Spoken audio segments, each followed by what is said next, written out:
Hello, everybody. It's March 9th, 2020, and it's episode 44 of the Clappercast. I'm Burke, I'm Sean. and we got to recap another week here of the NHL, Sean. Yeah, so we've got some trade news that's been dying down and switching back over to NHL business side of things. And you know what segment we haven't had on the podcast in a while? What's that? What the fuck are the Senators doing? And in this week's version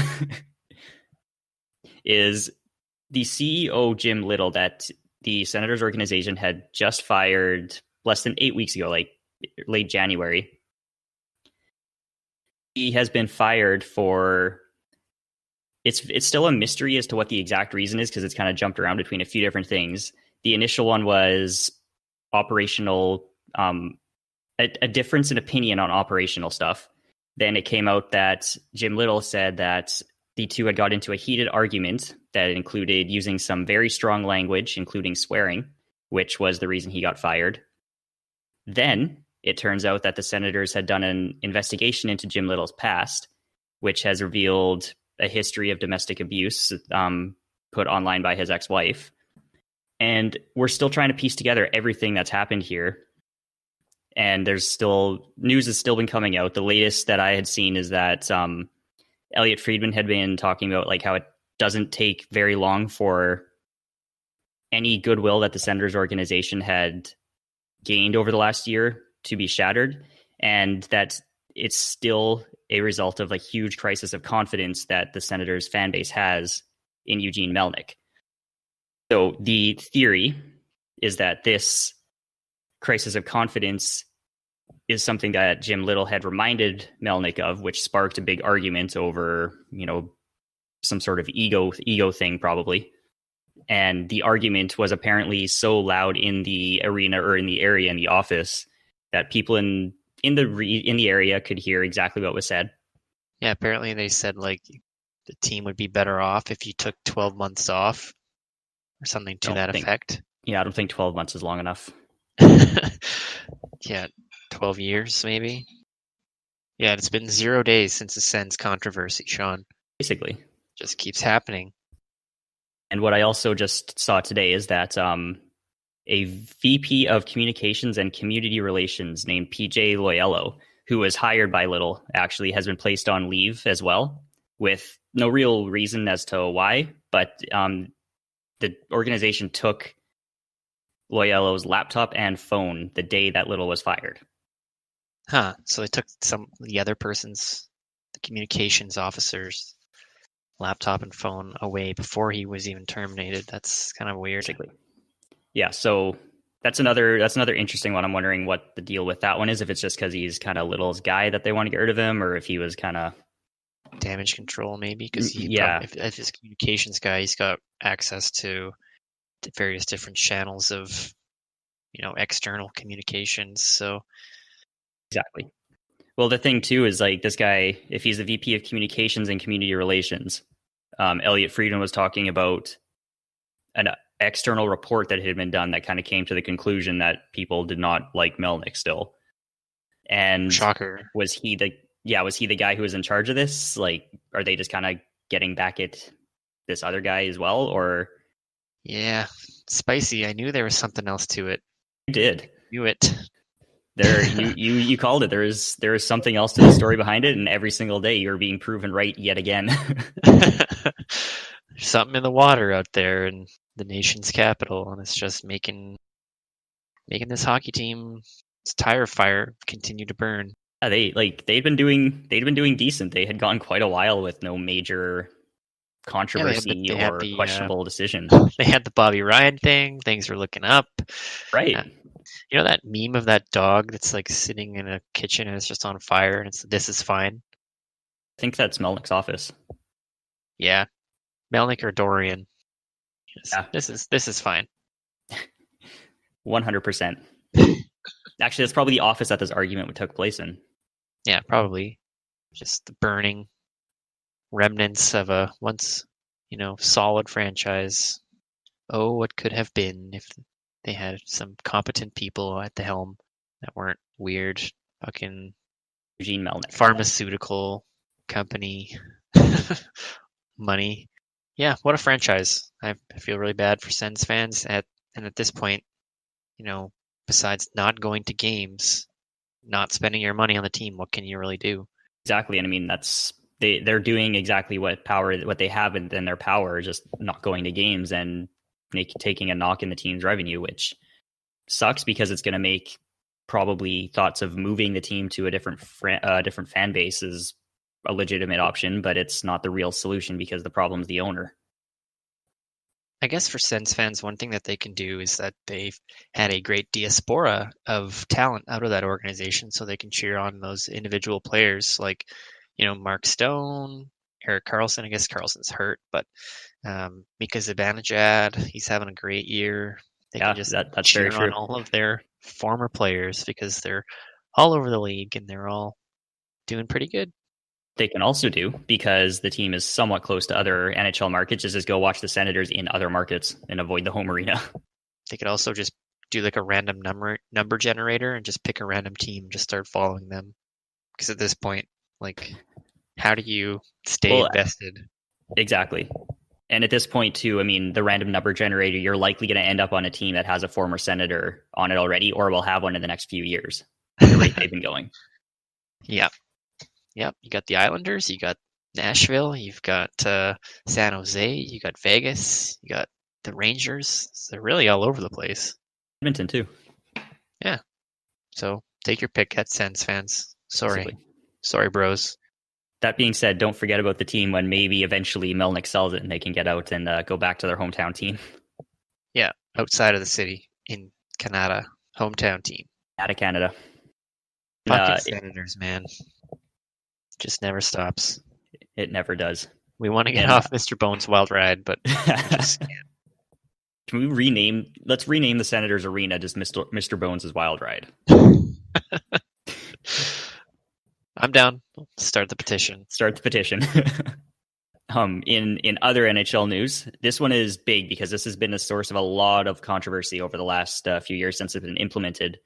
That the league appears to be poised to change the offside rule to factor in a skate in the air / breaking the plane rather than skate on the ice over the blue line, which I think is probably the best way to handle that, because it's going to be a lot easier, if I'm understanding how they're going to check it correctly, it's going to be a lot easier to tell when something is actually offside compared to now. Yeah, I think it's going to cut down on the review times for sure, because you have that plane from the blue line going up, and anybody that's crossing that, it's on or offside. So I think it's going to be way easier. I think it is a kind of a clever solution to the issue. And I think it's one a lot of people have been talking about is why don't they switch to a vertical plane, because then you can just put a line, like a vertical line off of the blue line, and if you're completely past that, you're offside. There's no trying to... Simple, elegant solution. Yeah. I like it. I'm down with that. I mean, how many plays have you seen where it's been that exact scenario and it's led to, like a 5-minute review, and then it's too close, so they don't know. Of course, because you've got the weird camera angle, and you're trying to look at a player's skate if there's like a millimeter or a centimeter off the ice, and you're trying to look between like 18 players, or between every other player on the ice's legs to see if the one skate is off. And this one, all you have to do is just look at the back of the blue line and see where they're at. Mm-hmm. Might be hard to tell who's who at some points, but there's other inferences you can make off of that information to help make a quicker and a better, more accurate call.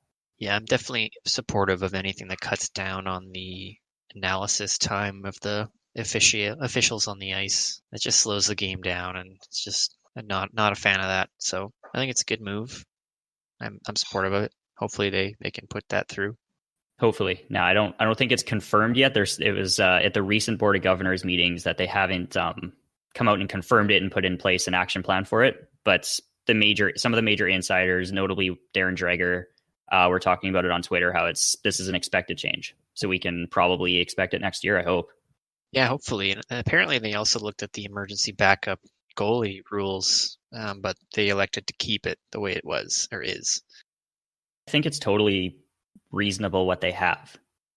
The only thing I would change is that each team should have their own team's equipment ready, like in terms of pants and helmet, because then it does look really weird when you've got a Hurricanes goalie wearing Leafs gear. Yeah, that did look weird. Or require emergency backups to have like team neutral gear or something. Yeah, just generic white or black gear. I think that would be easy. Yeah, it seems kind of weird that David Ayers is like even remotely connected to the Leafs. It just seems kind of weird that he was the backup goalie and not some neutral person, you know? That is, yeah. You can contemplate on the conflict of interest, and especially after the guy goes into the net and lets in the first two shots in a important game standings wise.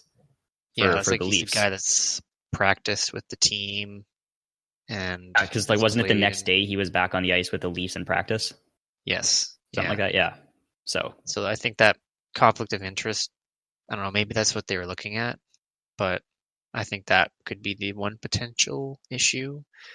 Because like Scott Foster wasn't a guy who worked for the Blackhawks. He wasn't going to their practices and playing with the team, and he didn't know the guys. And I think that's the way it should be. It shouldn't be someone who's affiliated with either team. Yeah, just like the arena. But other than that, I think it's fine. Always a good story. I mean, it happens so infrequently that it's not like it's a major factor in anything, and it's always kind of just fun to see, right? Absolutely, yeah, 100%. It lets those of us who are never going to make the NHL still have our hopes alive that we can one day dream that dreams will come true, right? At least for goalies. Yeah. There's not going to be an emergency skater ever, I don't think. We need the emergency stay-at-home defenseman right now. Emergency pylon. Yeah. Let's talk about the Philadelphia Flyers for a second here, because what they have done over the last 2 months, rocketing up the standings, is pretty incredible in a division as competitive as the Metropolitan has been this year. You could say they're flying right now. Oh, good one. Good one. Yeah, real good. Yeah, they've won 9 straight. They're just unreal. I know the Caps are sweating their butts off right now because they're coming. Ooh, Lord, they coming. And especially so because they're losing 2-0 to Buffalo as we record this. Yeah, that's rough. I wonder if Voracek and the boys went out for some beers again. Because remember that a few seasons ago when they had that giant losing streak, and then they just said, like, we went out for some beers. We decided that's not what we want to do, so we turned it around. So I wonder if they had another beer session. Isn't that what St. Louis did last year too? Probably. Some of them went, and that's where Gloria came from. Like they went out to a bar or like something, and that song was playing, and there was a few of them just kind of rallied around that night or something. Could very well be. I wonder if has Philadelphia been the worst team in the league this season at all? At any point? I don't think they were ever that bad. Detroit's still in the league, remember? Well, and I guess they're not gonna win the cup. Confirmed. Nothing to worry about there. We're still waiting for Detroit to turn it around here. They've only got 17 games left. Come on, they can do it. 12 games. Have faith in the Yzer plan. But one of the big positives on Philadelphia's roster right now is Carter Hart and what he's been doing for their goaltending position over the last couple months here. He's kind of split the season and starter with Brian Elliott, but right now he's on a personal 7-game winning streak. He just became the first goalie in NHL history of 2 of those before the age of 22. And how long has it been since the Flyers have had consistency in their net? Like 15 years? They've been jumping between goalies every other year. Yeah, it's awesome for them. I mean, he's had his definite struggles this year. You know, he's been a beast at home, and he's been kind of shaky on the road at times. So it's awesome to see him kind of coming around and getting a bit more consistency. He's when he's on. Like he's really great when he's at the top of his game. So it's cool to see, especially with a guy so young. Yeah, he's poised to be a top tier goalie in the league coming forward here. Yeah, I'm kicking myself because I drafted him in my fantasy league, and then I dropped him when he was doing bad. Yeah, you need to do Goalies that. are so hard. Goalies are just tough. Voodoo magic in real hockey, and they're voodoo magic in fantasy hockey too. It's true. They're weird people, and just you never know when they're going to get hot and just carry a garbage team to the finals, and who knows? Not saying Dominic that, Hasek salutes you. not saying Philly's garbage, but you just meet a hot goalie at the right time, and Oh, and that's the thing. Like Philly's had such a good roster for years, and they keep kind of floundering every other year because they don't have a stable goalie presence.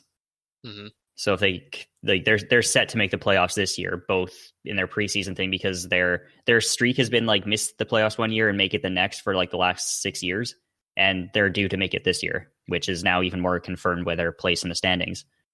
But it'd be nice to see them break out of that. It really come out of nowhere here. I guess a 9-game winning streak will do that for you. Really good timing for that too. If the playoffs started today, they would play Pittsburgh. What a match that would be.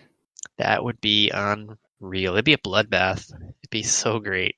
Oh yeah. I can't imagine what things Philadelphia Flyers fans would throw at Pittsburgh Penguins. It'd be great. Gritty would be involved. Gritty would be one of his first sentences was like, I hate the Penguins or something, wasn't it?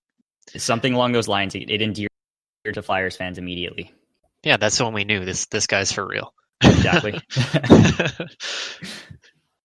Yeah, and another playoff series that I want to happen is Boston and Tampa Bay. They played over the weekend, and man, that was a game. It was a high intensity game. Like we've got two of the best teams in the league, so they're exciting, fast, high action to begin with. But they started developing a bit of a rivalry, it seemed, on the ice too, with some of the physical play. Yeah, there was a line brawl. That's a rarity. A couple dogpiled Marchand after he took an extra swing at the goalie after the whistle. Oh, big surprise there, hey? Yeah, I think they were probably keeping an eye on him and took the first opportunity they could to retaliate on Brad Marchand. Yeah, that was a fun one. There was a lot of bad blood there. It's fun. He had Patrick Maroon. He's obviously with the Blues last season in the playoffs, and got to see him kind of return. It's nice to see him still succeeding once in a while. He also beat Zdeno Chara in a fight, so good for him. Yeah. Yeah, that was a fun one. I need that playoff series in my life, but it would probably mean that you wouldn't see Toronto versus Boston. So, and looking at the Atlantic standings right now, that Boston and Tampa is not going to happen in the first round, anyways. Yeah. Toronto's 13 points back of Tampa in second, so yeah, I don't think Boston or Tampa are going to fall down that much in the last 12 games here. Yeah, so we'll have the battle of the blue and white jerseys between Tampa Bay and Toronto, unless anything dramatic happens. I could go for another Boston Toronto first round. You got to beat the demon, right? You can't just like find your way through another way. No, I mean they're not going to win the cup if they don't go through Boston. Guaranteed. Exactly. That's just the way hockey works. Is you have to go through your ultimate villain on the way to the finals. Otherwise, it doesn't count. Exactly. That's why Washington's cup win is very important. Beat the demon on your way through. Yeah, it just makes it so much sweeter. Like that almost felt like its own cup win on its own, Oh, for sure. Not to mention what that's going to do for the team on the ice to finally get that monkey off your back. Yeah, it's just you feel unbeatable after that. It's just awesome. Someone who might be feeling a little bit beat up right now is going to be Rasmus Ristolainen. He had an excellent play along the boards over the weekend here, where I don't know what exactly he was trying to do. He was on the near side boards, so we don't see his feet, but he looked like he was trying to do a little bit of a cut along the boards to turn around and skate backwards, but he must have caught a rut or got his foot hit on the boards or something, and it just took an absolute ate shit all over the ice. And I don't know what was going on there. He got Cronwalled, basically. He checked himself, and then he wrecked himself. He did both. You can tell it was a big one because he threw his stick afterwards too, like in the process. Yeah, it was pretty funny. He just got hit by a ghost and just exploded. Exactly. It's like when you're playing a video game and you hit the edge of the world and there's a random barrier at the edge of the world and you just bounce back. That's kind of what it looked like. Yeah, I thought it was a good representation of Buffalo's season in a nutshell. wide open, just taking yourself out of the play. Basically. And because the shitting on Buffalo never ends, one more update on the Wayne Simmons trade here. So that the Devils traded Wayne Simmons to Buffalo for help in a playoff race. Mm-hmm. Since acquiring Wayne Simmons, the Sabres are on a 6-game losing streak, and now the Devils have more points than the Sabres. Wow, lucky for Wayne, eh? Yeah, so they might be tied after tonight's game if Buffalo beats Washington, but as of this recording, it's not working out very well. It makes no sense. That trade was just stupid from the get-go. It's like I saw an argument that people are complaining that a veteran experienced presence has been acquired for basically nothing, and people are still complaining. But it's not what the trade was. It's not that, it's nothing to do with the pieces. It's the fact that it was made in the first place.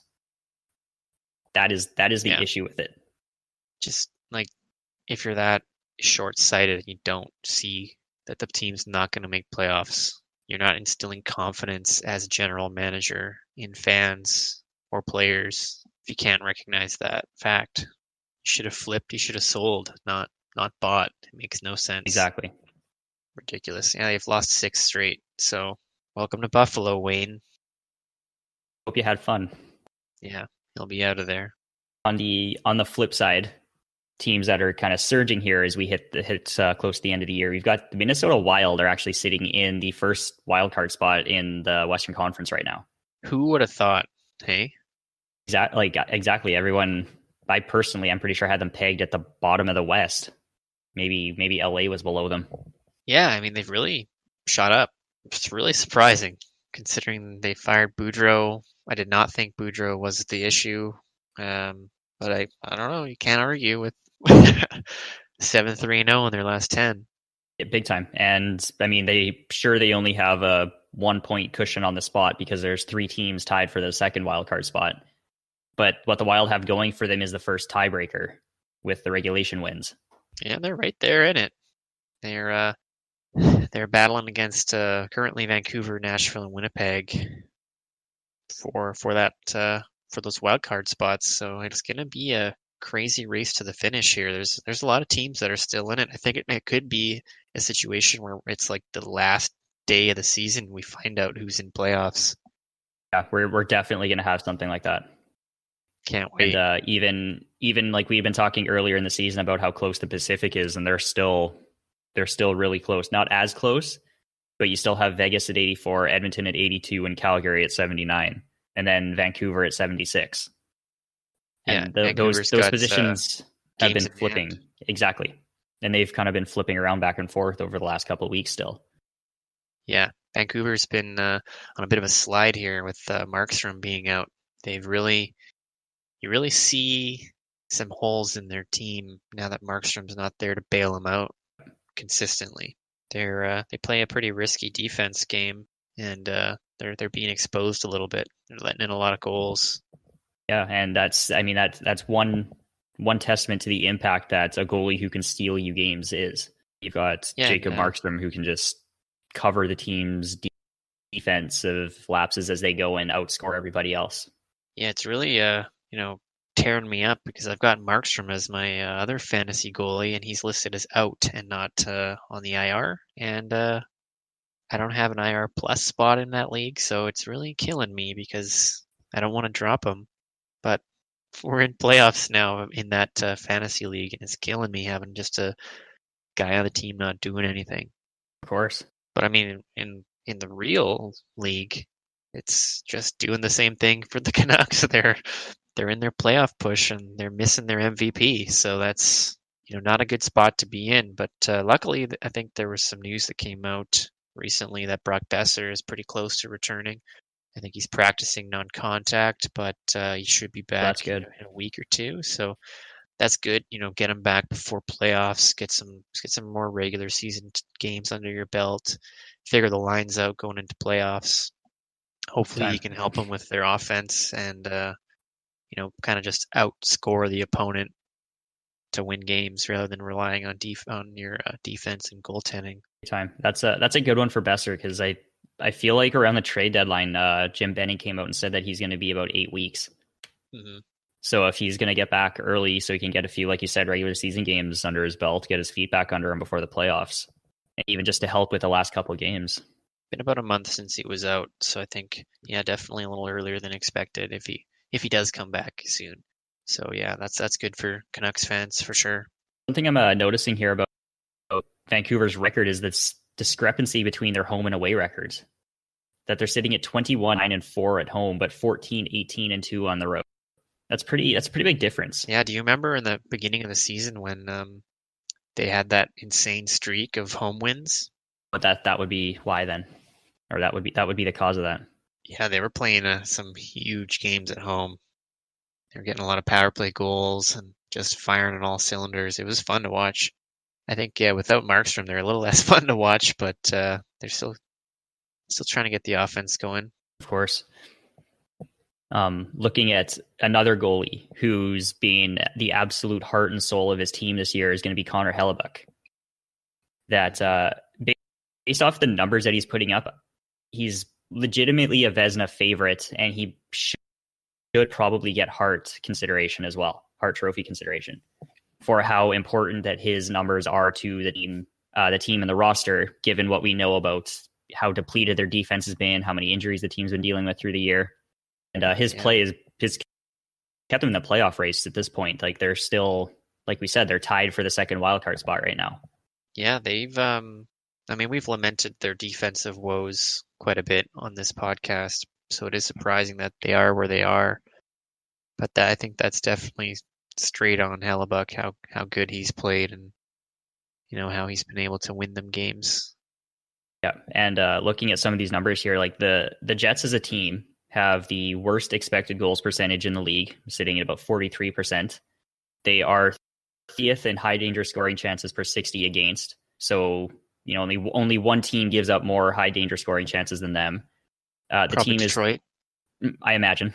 The team is 12th in goals against per game at 2.86. Hellebuyck himself is 2.59. He has a 921 save percentage despite all of this.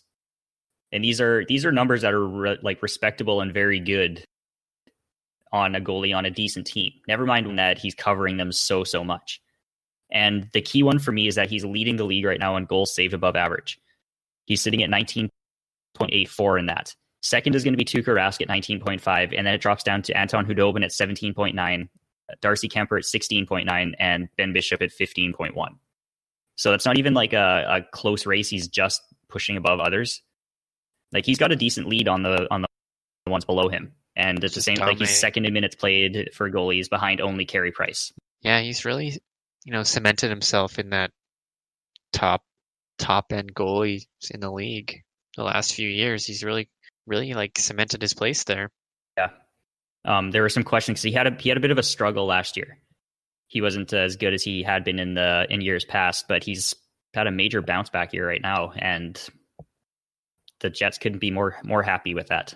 Going into this season, I don't know what Winnipeg's expectations were, but it's exciting that they're even mentioned in the playoff race right now. Like, I would have thought they would have been completely out of the race. I would have thought they'd be where like San Jose is with their defense.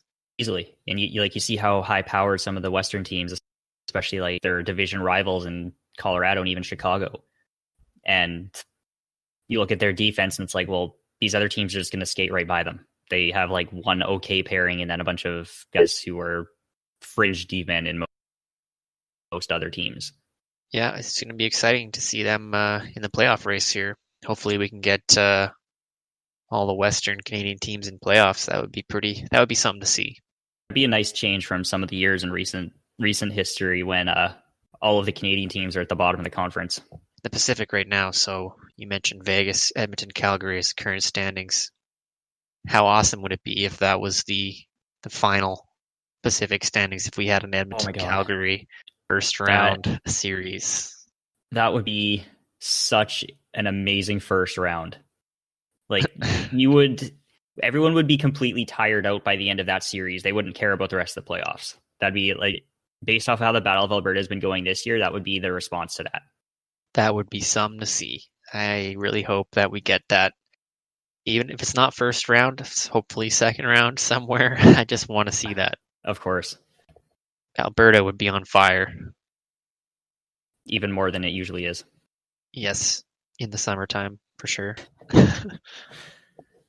All right, well, is there anything else that you wanted to go over? I think that about wraps it up for this week. So once again, thank you all for tuning in to another episode of Clappercast. If you want to keep up to date on any content we release through the week, make sure you follow us on Twitter at Clappercast or on Instagram at Clappercast Media. Thank you for tuning in, and we'll be back next week with more hockey talk.